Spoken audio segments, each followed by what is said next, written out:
ஸ்ரீ குருப்யோ நமஹ. தெய்வத்தின் குரல் மூன்றாம் பகுதி 141வது தலைப்பு. ஆச்சாரங்களில் பாகுபாடு.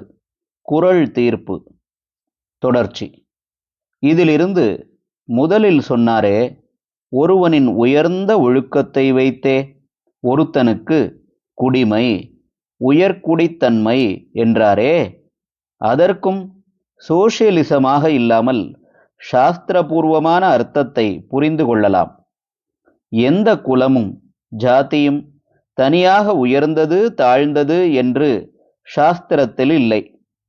பல லோக காரியங்கள் சமூகத்தில் விதரணையாக பங்கீடாக வேண்டும் என்ற உசந்த அபிப்பிராயத்தில் உண்டான வர்ணாசிரம ஏற்பாட்டில் எந்த ஜாதியும் எந்த குலமும் அதற்கான தொழிலை அனுசரித்து அதற்கென்று ஏற்பட்ட ஒழுக்கத்தை பின்பற்றினால் உசத்திதான். அப்படி பண்ணுகிறவன் உசந்தவன்தான். இதே அபிப்பிராயத்தில்தான் திருவள்ளுவரும் இந்த சோசியலிச சமத்துவம் மாதிரி தெரிகிற குறளை பண்ணியிருக்கிறார். உண்மையில் அவர் என்ன மீன் பண்ணுகிறார் என்றால், ஒருவன் தன் குலத்துக்கான ஒழுக்கத்தோடு இருப்பதுதான் அந்த குலத்தில் உயர்வை அவனுக்கு தருகிறது. அந்த ஒழுக்கம் கெட்டவனானால் இழிபிறவியனாகிவிடுகிறான் என்பதே.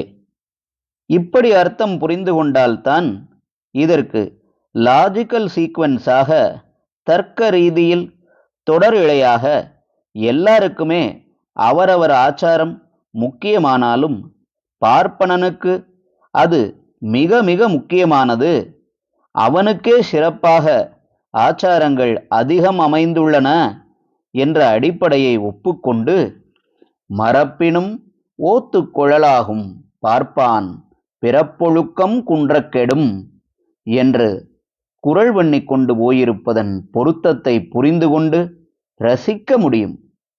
இப்படியே சொல்லிக் கொண்டு போய், ஒழுக்கம் என்பது பிரத்யக்ஷமான திருஷ்ட பலனை தருவது மட்டுமில்லை, அதிருஷ்டமாக நல்லொழுக்கமே புண்ணியம் என்பதாகி என்றோ ஒரு காலத்தில் நல்லதை தரும், தீய ஒழுக்கம் பாபம் என்பதாகி எந்நாளும் கஷ்டத்தை தரும் என்ற வைதிக கருத்தை வெளியிடுகிறார்.